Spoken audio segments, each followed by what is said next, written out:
आमचा राजस्थान टूरचा प्रवास चालू झाला रात्री 12:30 वाजता आणि आम्हाला सोडण्यासाठी आले होते जी जीवन ड्रायव्हर. आता आम्ही पोहोचलो होतो पुणे एअरपोर्टवरती 2:30 वाजता चेक इन करून आम्ही फर्स्ट फ्लाईट घेतली. आमच्या कम्फर्टेबल टायमिंगप्रमाणे आम्हाला फ्लाईट अवेलेबल नसल्यामुळे आम्हाला कनेक्टिंग फ्लाईट घ्याव्या लागल्या. त्यामुळे आमचा 2 तासांचा प्रवासात 4 तासांवरती गेला. आमच्या चेहऱ्यावरची एक्साइटमेंट आणि वाजणारी थंडी तुम्हाला दिसत असेल.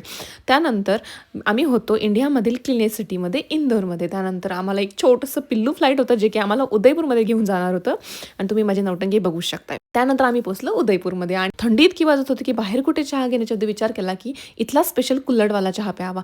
पण चहाला तर बिलकुल टेस्ट नव्हती आणि आमचे ₹150 मात्र गेले. आणि ओके, तर राजस्थानमधील ऑलमोस्ट हॉटेल्सचं चेक इन हे 12 नंतर किंवा मोस्ट ऑफ द हॉटेल्सचं चेक इन हे 2 वाजता होतं. आम्ही पोहोचलो होतो 10 वाजता. मग तोपर्यंत आम्ही त्यांच्याच रेस्टॉरंटमध्ये ब्रेकफास्टसाठी गेलो.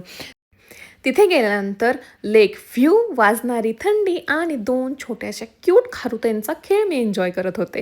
त्यानंतर सागर माझ्यासाठी यम्मी टेस्टी असा ब्रेकफास्ट घेऊन आला. तो मी एन्जॉय केला आणि रिक्वेस्ट केल्यामुळे आम्हाला हॉटेलचं चेक इन 11 वाजता अवेलेबल झालं. त्यानंतर हॉटेलमध्ये जाऊन मी मस्त गरमागरम कॉफी बनवली.